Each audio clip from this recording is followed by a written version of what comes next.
I'm on my way to film the next episode in the Tour of Remembrance series. Let's go find this war memorial.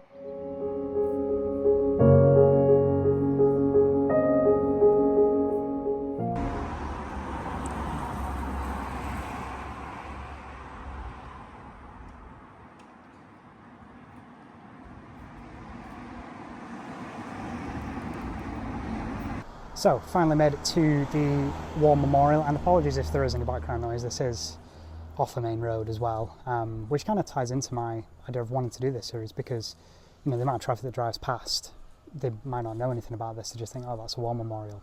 Anyway, so yes, here I am. This is also strangely called the Garden of Remembrance as well, similar to the real one that was featured in episode 1 of the Tour of Remembrance. If you haven't seen that, go back and watch it. It's kind of me starting off this series. So I found quite a lot of information about this one actually, and it was all thanks to a website called FlintShireWarMemorials.com. I'll put the link in the description. It was really good. It had quite a lot of history about how this memorial behind me came to be, the processes that they went through, and it was quite a lengthy process. So it was the parish council who decided that they wanted one. The first meeting was held on the January 1918, so obviously even before the First World War had ended. They'd already started to think about, okay, there's this conflict, people from our local village, they probably knew had gone across, whether they'd got the news or not, that they'd passed away or not, I don't know. So it started in 1918, and it was kind of back and forth of what to do. The idea of a memorial hall was put forward, but then the owner of the local limestone quarry decided, or put forward the idea that a limestone obelisk with marble stones embedded with the names on would be more of a better idea. And obviously him being owner of the quarry, I'm sure he did that because that was, he wanted to drum up his own business, which I understand. Anyway, so that idea was put forward. Then quite a few years passed. It wasn't until 1927, I believe, that the idea was brought up again. There was a lot of back and forth in those years, and some money was put aside, but nothing was done with it. So it's 1927 again when the idea was brought forward, and again nothing really happened. There was again a lot of back and forth of what should be done.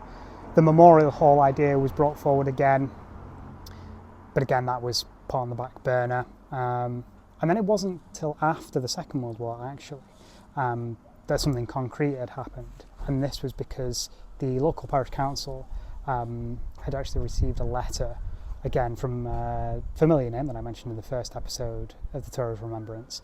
They received a letter on behalf of the Lord Lieutenant of Flintshire, stating that all the names of anyone who served from Dyserth, this area where I'm in now, they should all be collected. Anyone who served overseas, even if they passed away or they didn't, if they came back and they survived, those names should be collected so that a register could be made, and then eventually a proper memorial could be made in the village somewhere.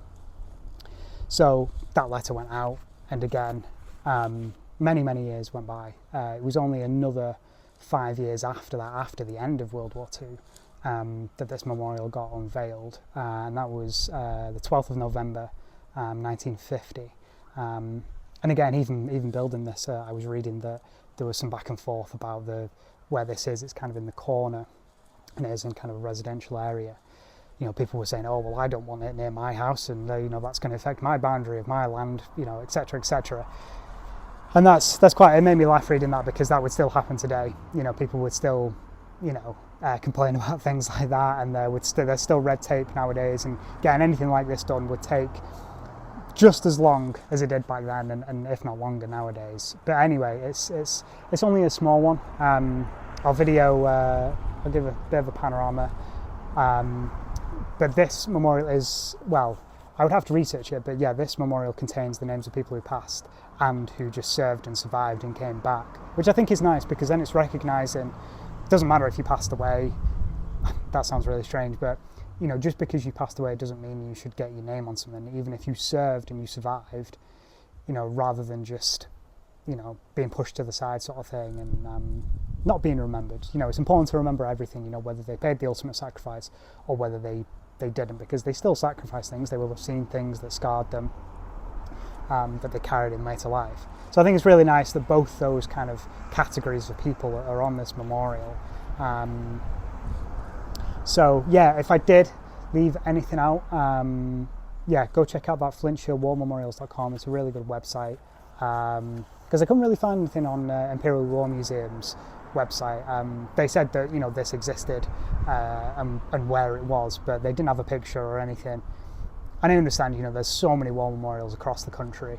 That's going to happen from time to time, which is another good reason why I want to start doing this. I want to shed light on the ones that maybe do get forgotten about. While I remember as well, there's one really nice touch, and I actually noticed it on the information boards that are just there. Researching it, on the bottom of the war memorial, there's a Welsh saying, and I think it is, if I'm remembering correctly, it's "They will not be forgotten," which is obviously similar to the "Lest we forget" motto that's often used from the very famous World War I poem. But I thought that was really nice. Also, this being a Welsh village. You know, most of these people who served will have been Welsh in nature. I thought that was a really, really nice touch. So yeah, it's been a really nice walk over here.